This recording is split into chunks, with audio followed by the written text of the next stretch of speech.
तुमचे शरीर हे पवित्र आत्म्याचे मंदिर आहे आणि देवाचा आत्मा तुमच्या ठाई वस्ती करत आहे हे तुम्हाला ठाऊक नाही काय? ह्यास्तव तुम्ही आपली शरीरे देवाला पवित्र, ग्रहणीय, निर्दोष अशी अर्पण करा. कोरिन्थीकरास पहिलं पत्र अध्याय 6 वचन 19 आणि रोमकरास पत्र अध्याय 12 वचन 1. ख्रिस्ता ठाई माझ्या प्रिय बंधू भगिनींनो, तुम्ही कदाचित ह्या माणसाची दंतकथा ऐकलेली असेल. एकदा सैतान ह्या माणसासमोर प्रकट झाला आणि सैतानाने त्याच्यासमोर 3 पर्याय ठेवले. पहिला पर्याय, एक सुंदर स्त्री दाखवली, तिच्यावरती त्याने अत्याचार करायचा. दुसरा पर्याय, बाजूला त्या स्त्रीचा पती उभा होता आणि कोयता ठेवण्यात आलेला, त्या कोयत्याने त्याच्यावरती वार करून त्याला ठार करायचं. आणि तिसरा पर्याय की बाजूला एक दारूची बाटली भरून ठेवलेली, ती त्याने रिकामी करायची. आता हा माणूस अतिशय धार्मिक, त्याने असा विचार केला की 10 आज्ञांमध्ये असं सांगण्यात आलेलं आहे, व्यभिचार करू नकोस, मी ह्या स्त्रीच्या अंगाला हात लावणार नाही. 10 आज्ञांमध्ये सांगण्यात आलेलं आहे, कोणाचा जीव घेऊ नकोस, मी ह्या माणसाला ठार करणार नाही. परंतु 10 आज्ञांमध्ये सांगण्यात आलेलं नाही, दारू पिऊ नकोस. त्याने सरळ निर्णय घेतला, दारूची बाटली तोंडाला लावली, ती दारू संपूर्ण त्याच्या शरीरामध्ये जाऊन भिनली, त्याला नशा चढली, समोर कोण आहे काय आहे ह्याचं भान तो विसरून गेला आणि त्या स्त्रीविषयी त्याच्या मनामध्ये वाईट विचार येऊ लागले. त्याने जाऊन तिच्यावरती अत्याचार करण्याचा प्रयत्न केला. तिचा नवरा आडवा आला, त्याने कोयता उचलला, तिच्या नवऱ्याला ठार केलं आणि त्या स्त्रीवरती अतिप्रसंग केला. नक्की चुकलं कुठे? निव्वळ त्याने दारू घेतली म्हणून चुकलं की दारू पिण्यासंदर्भात त्यांनी जी विचार केले होते त्यामुळे चुकलं? आणि आपल्याला कथालेखक ही कथा ज्यांनी लिहिलेली आहे ते सांगतात, प्रश्न फक्त त्या दारूमध्ये नव्हता, प्रश्न त्या माणसाच्या विचारसरणीमध्ये होता. त्या माणसाच्या तशा विचारसरणीमुळे त्याने तशा प्रकारचं कृत्य केलं आणि जर कालांतराने तो तसंच करत राहिला तर संपूर्ण जीवन, त्याचं कुटुंब, तर समाज उद्ध्वस्त होऊ शकतो. हे सर्व आज ह्या ठिकाणी सांगण्यामागे एक महत्वाचा हेतू आहे. आपली कुटुंबे जी आहेत ती परमेश्वराने आपल्याला दिलेली फार मोठी अशी देणगी आहे. त्या कुटुंबाच्या वातावरणामध्ये आपण जन्माला येत असतो, लहानाचे मोठे होत असतो आणि मग त्या कुटुंबामध्येच आपल्या संपूर्ण जीवनाची जडणघडण होत राहत असते. आपले विचार, आपली पार्श्वभूमी, आपली संस्कृती, आपली प्रवृत्ती, सगळं काही ह्यांची जडणघडण आपल्या त्या कुटुंबामध्ये होत असते. अशा पार्श्वभूमीवरती आज कुटुंबाला लागलेली एक महत्वाची कीड म्हणजे व्यसनाधीनता. जेव्हा व्यसनाधीनता अशा प्रकारचा शब्द आपण वापरत असतो तेव्हा आपल्याला असं वाटत असतं की नुसतं दारू पिणं म्हणजे व्यसन. परंतु आज वेगवेगळ्या प्रकारचे व्यसन वाढत आहेत. ड्रगचं व्यसन वाढत चाललेलं आहे, मोबाईलचं व्यसन वाढत चाललेलं आहे, व्हिडिओ गेम्सचं व्यसन वाढत चाललेलं आहे, शॉपिंगचं व्यसन वाढत चाललेलं आहे. वेगवेगळ्या प्रकारची व्यसनं आज वाढत चाललेली आहेत आणि त्याचा गंभीर असा परिणाम आज आपल्याला कुटुंब संस्थेवरती दिसून येत आहे. जर कुटुंब संस्था वाचवायची असेल तर अशा सगळ्या व्यसनाधीनतेपासून कुटुंबाला सावध धरणं महत्वाचं आहे. म्हणून पहिला महत्वाचा प्रश्न आपल्या कुटुंबात आपण चर्चेला घेण्याची गरज आहे की माझ्या कुटुंबामध्ये कोणत्या प्रकारचं व्यसन आहे. कदाचित दारू कुटुंबामध्ये वाढली जात नाही म्हणून आपण सांगतो आमच्या घरामध्ये कोणी व्यसनी नाही, पण दुसऱ्या प्रकारची व्यसनं असण्याची शक्यता असते. म्हणून आपलं जे शरीर आहे ते शरीर पवित्र आत्म्याचं मंदिर आहे. ते शरीर परमेश्वराने आपल्याला दिलेली महत्वाची देणगी आहे हे आपण विसरून चालणार नाही. परमेश्वराने आपल्याला त्याच्या स्वतःच्या प्रतिमेप्रमाणे निर्माण केलेला आहे. प्रभू येशू ख्रिस्ताने आपल्यासाठी शरीर धारण केलं. तो थकला, भागला, त्याला तहान लागली, त्याला भूक लागली, त्याला झोप आली, त्याने देखील अश्रू ढाळले, तो देखील लग्न समारंभामध्ये सहभागी झाला, अंत्ययात्रेमध्ये, अंत्यविधीमध्ये सहभागी झाला. हे सगळं आपल्याला दिसत आहे. म्हणजे प्रभू येशू ख्रिस्ताने शरीराचा सुंदर असा वापर केलेला आहे. आपल्या हाताने त्याने स्पर्श केला, लोकांना बरं केलं, थुंकीने चिखल तयार केला, आंधळ्याचे डोळे उघडले, बहिऱ्याच्या कानामध्ये बोटं घातली, त्याला ऐकायला यायला लागलं. म्हणजे अशा प्रकारे येशूने स्वतःच्या शरीराचा वापर केलेला आहे. शेवटी क्रुसावरती स्वतःचं शरीर देऊन संपूर्ण जगाचं तारण केलेलं आहे. माणसाचं शरीर तारणाचं माध्यम आहे. आपण जेव्हा तारणाचं माध्यम सांगतो तेव्हा परमेश्वर माणसाचं शरीर माणसाचं तारण कशा प्रकारे करत असतो? त्याच्या शरीराद्वारे करत असतो. बाप्तिस्म्याच्या वेळेला आपल्या डोक्यावरती पाणी ओतलं जातं आणि आपण संपूर्ण ख्रिस्त शरीर सभारूपी ख्रिस्ताच्या शरीराचे अवयव बनत असतो. देवाची लाडकी लेकरं बनत असतो. ख्रिस्त शरीर घेऊन प्रभू येशू ख्रिस्ताच्या शरीराशी आपण एकरूप होत असतो. किंवा दृढीकरण साक्रामेंट घेऊन आपण पवित्र आत्म्याचे मंदिर बनत असतो. आपल्या कपाळाला तेल लावलं जात असतं आणि अशा प्रकारे आपलं शरीर जे आहे ते तारणाचं माध्यम बनत असतं. ह्या क्षणाला एक शरीर इथे उभं आहे, अनेक अशी शरीरं ऐकत आहेत. म्हणजे अशा प्रकारे तारणाचं कार्य सुरू आहे. ओठांमधून उच्चारलेले शब्द कानापर्यंत जातात, मनापर्यंत जातात, परिवर्तन घडवून आणतात. हे तारणाचं कार्य शरीराच्या माध्यमातून होत असते आणि म्हणूनच श्रद्धा ऐकण्याने येत असते असं आपल्याला सांगण्यात आलेलं आहे. त्याचबरोबर शरीर हे कृपेचं माध्यम आहे. माणसाला परमेश्वराची कृपा कशी अनुभवायला मिळत असते? आपल्या शरीराद्वारे. की एखादे धर्मगुरू आपल्या डोक्यावरती हात ठेवतात, पोप महोदयांचा आशीर्वाद आपण नुसतं पाहत असतो आणि आपल्याला धन्य धन्य असं वाटत असतं. कोणीतरी आपल्या खांद्यावरती हात ठेवत असतं, एखादे धर्मगुरू, सिस्टर, ब्रदर, बिशप, आणि आपल्याला ताबडतोब काहीतरी पावित्र्याचा स्पर्श झाल्यासारखं वाटत असतो. हा कृपेचा अनुभव घेण्यासाठी आपलं शरीर अत्यंत महत्वाचं आहे. म्हणून आपलं शरीर हे पवित्र आत्म्याचं मंदिर आहे. देवाचा आत्मा त्याच्यामध्ये वस्ती करत आहे हे आपल्याला विसरून चालणार नाही.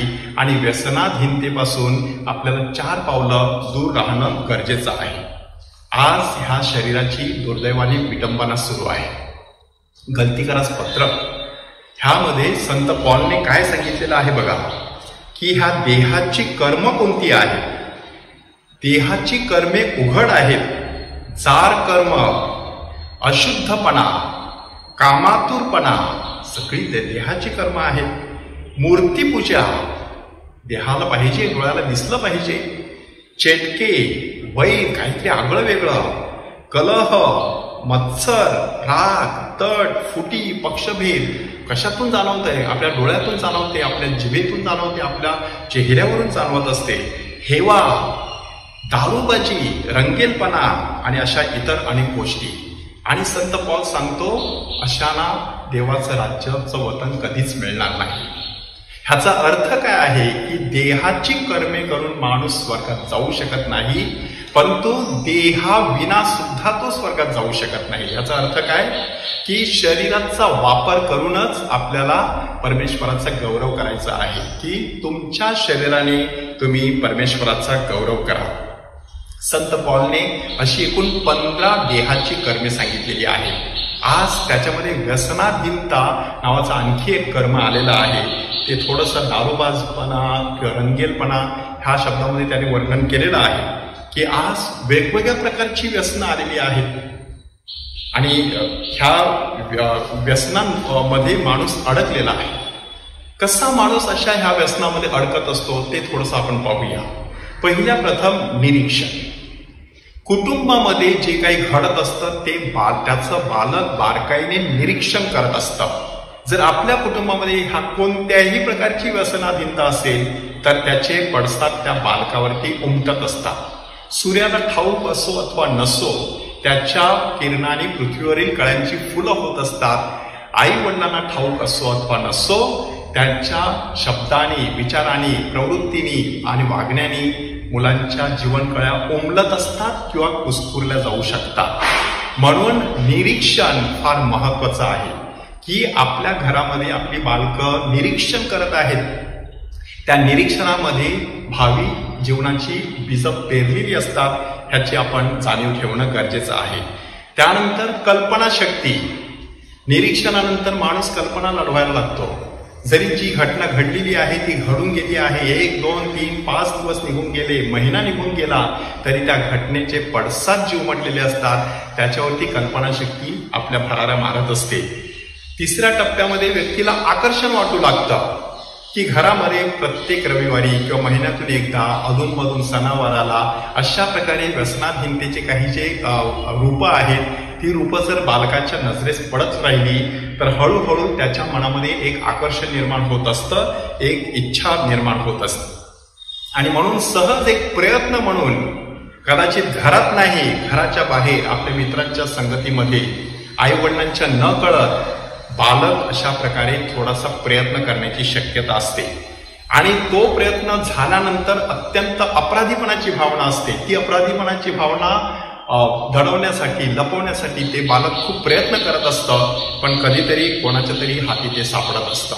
आणि मग एकदा सर्वांच्या लक्षात आलं की आता आपलं बिंग फुटलेलं आहे, आता लपवाछपवी करायची गरज नाही. ते बालक उघडपणे, आता तरुण झालेला आहे, तो तरुण उघडपणे दारूच्या दिशेने, व्यसनाधीनतेच्या दिशेने किंवा मादक पदार्थाच्या सेवनाच्या दिशेने वाटचाल करायला सुरुवात करत असतो. सातत्याने त्याला ते मोह होत राहतात. अशा प्रकारचे मोह झाल्यानंतर मग आता शरीरामध्ये काय बदल होतात बघा. डॉक्टर्स आपल्याला सांगतात की आपल्या शरीरामध्ये एक प्रकारचं रिसेप्टर निर्माण केलं जातं. रिसेप्टर काय करत असतं की समजा एखाद्या व्यक्तीने 60 ml किंवा 90 ml एखादा पेग घेतला तर संपूर्ण शरीर विथरून जात असतं.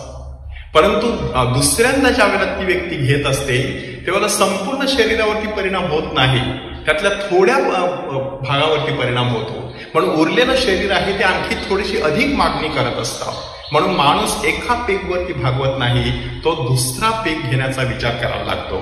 अशा प्रकारे जी व्यक्ती सणावाराला घ्यायची असते ती व्यक्ती महिन्यातून एकदा घ्यायला लागते, आठवड्यातून एकदा घ्यायला लागते, दिवसातून एकदा घ्यायला लागते आणि नंतर दिवसातून दोन्ही वेळेला घ्यायला लागते आणि शेवटी संपूर्ण 24 तास त्याच अवस्थेमध्ये राहणं पसंत करत असते. म्हणजे नक्कीच आता ती व्यक्ती नुसती सवयीचा गुलाम बनलेली नसून पूर्णपणे व्यसनाच्या आहारी गेलेली आहे असं आपण सांगू शकतो. सुरुवातीला माणूस दारूकडे जातो, नंतर दारू माणसाकडे येत असते आणि दारू आणि माणूस दोघे एकमेकांना जणू काही चिकटून राहतात, दोघे एकमेकांना सोडायला तयार नसतात. असा अनुभव व्यसनाधीन व्यक्तीला येऊ शकतो. माणूस असा व्यसनाधीन झालेला आहे हे कशावरून? त्याच्यासाठी केज नावाचा शब्द आहे, CAGE, म्हणजे एक प्रकारचा पिंजरा. माणूस त्या पिंजऱ्यामध्ये पडलेला असतो. त्या पिंजऱ्याचे एकूण 4 कोपरे आहेत. पहिला कोपरा आहे आपण जे काही सेवन करतो ते कमी करण्याची गरज आहे असं आपल्याला वाटू लागतं किंवा कोणीतरी आपल्याला सांगू लागतं. म्हणजे cut, CUT, you need to cut down your intake. ही एकदा भावना निर्माण झाली म्हणजे समजायचं की आपली वाटचाल व्यसनाधीनतेच्या दिशेने झालेली आहे. दुसरा शब्द आहे A, म्हणजे अँगर. ह्याविषयी आपल्याला कोणी काही बोललं की आपल्याला फार राग येतो. कोणी त्या विषयावर कधीच बोलू नये तर सगळ्या विषयावर बोलावं. मग आपण हळूहळू ज्या ज्या ठिकाणी आपल्याला विरोध होतो ती ठिकाणं टाळायला सुरुवात करतो. जिथे आपल्याला ह्याविषयी प्रोत्साहन मिळतं त्या ठिकाणी माणूस भाव घ्यायला सुरुवात करतो. म्हणजे नक्कीच तो आता व्यसनाच्या आहारी गेलेला आहे. तिसरं लक्षण आहे किंवा तिसरा कोपरा आहे G फॉर गिल्ट. गिल्ट म्हणजे अपराधीपणाची भावना. की पहिल्या पेगच्या वेळेला जी अपराधीपणाची भावना असते ती वर पाहता जरी कमी झालेली आहे असं आपल्याला वाटत असलं तरी मुळात मात्र ती खोलवर जाऊन अशा प्रकारे दडून राहते की कधीतरी उफाळून बाहेर येत असते. मग माणसाला कधी सहज वाटू लागतं, संपूर्णतः दारूच्या नशेतून माणूस बाहेर आल्यानंतर माणसाला वाटू लागतं की आपण केलेलं आहे ते चुकीचं आहे. आपला पैसा गेला, आपला वेळ गेला, आपली शक्ती गेली, आपली कामं गेली, एखाद्याची नोकरी गेली, एखाद्याचं कुटुंब उद्ध्वस्त झालं, बायको सोडून गेली, समाजामध्ये प्रतिष्ठा धुळीना मिळाली, नावलौकिक गेला, शरीर खांगलं, तरी देखील आपण दारूचा मोह सोडलेला नाही किंवा एखाद्या व्यसनाच्या आहारी जाऊन त्यामुळे स्वतःची नामुष्की करून घेतलेली आहे. ह्याची प्रचंड अशी खंत माणसाला जाणवत असते. त्यातूनच आत्महत्येचे, नैराश्याचे, वैफल्याचे असे जे प्रकार घडतात ते आपण समाजामध्ये पाहत असतो.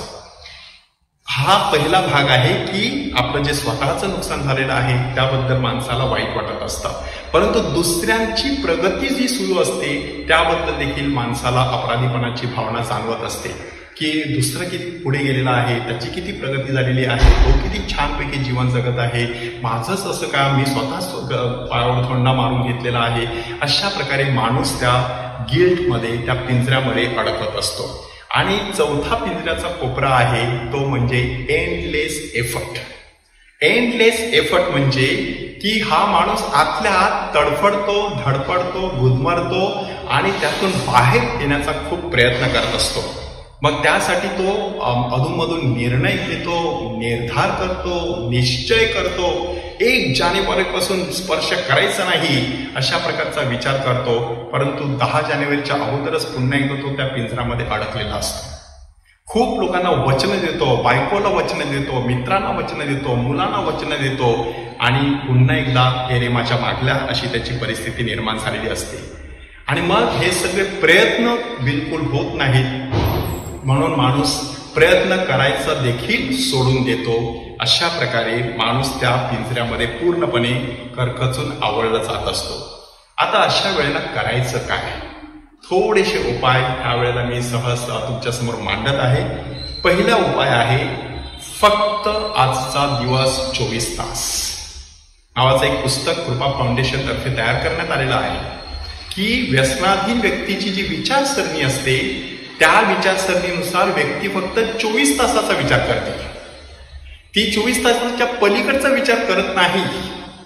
म्हणून 24 तासामध्ये अशा व्यक्तीने काळजी घेणं गरजेचं आहे. पुढील 24 तास मी कुठल्याही प्रकारच्या व्यसनाच्या बाजूला जाणार नाही असा विचार माणसाने करायचा असतो. दुसरा महत्वाचा मुद्दा की ज्या ठिकाणी अशा प्रकारचा मोह होणं शक्य आहे, अशा प्रकारची धोका आहे, ती जागा, त्या व्यक्ती आणि ते प्रसंग माणसाने जाणून बुजून टाळणं गरजेचं आहे. व्यसनाधीन व्यक्तीच्या बाबतीत काय होत असतं, उलट अशाच व्यक्तीचा तो माणूस शोध घेत असतो, अशाच प्रसंगासाठी थांबलेला असतो, अशाच प्रकारच्या ठिकाणी तो धाव घेत असतो. संध्याकाळचे 7 वाजले की अमुक ठिकाणी अमुक व्यक्तीबरोबर ही व्यक्ती आपल्याला नक्कीच सापडणार अशा प्रकारची घटना घडत असते. नंतर तिसरा महत्वाचा मुद्दा आहे अशा प्रसंगासाठी विचारसरणीची जडणघडण तयार करायची. म्हणजे की विचारसरणी अशी की त्यावेळेला येणारे जे विचार आहेत ते कसे असावेत ते अगोदरच ठरवायचे की ह्यामुळे, ह्या घटनेमुळे माझं फार नुकसान होऊ शकतं.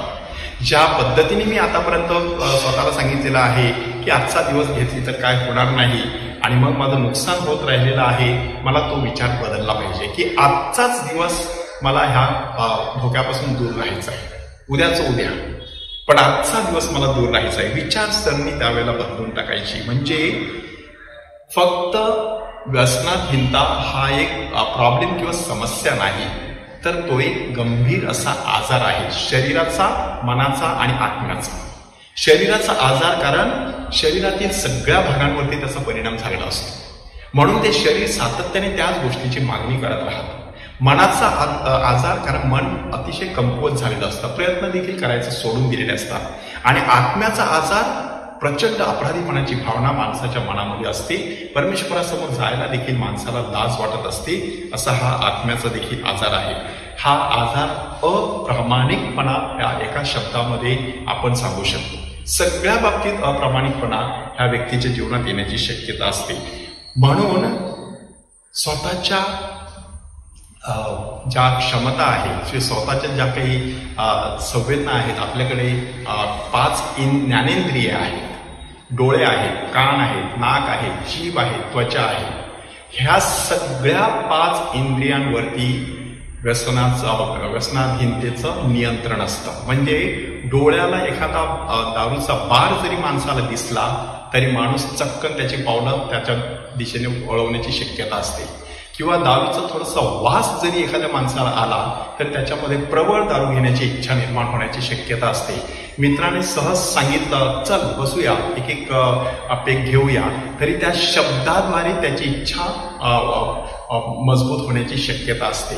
किंवा ज्या क्षणाला त्याच्या जिभेला दारूचा स्पर्श होतो त्या चवीमुळे चक्कर त्याच्यामध्ये आणखी एक पेग, आणखी एक पेग, आणखी एक पेग घेण्याची इच्छा निर्माण होण्याची शक्यता असते.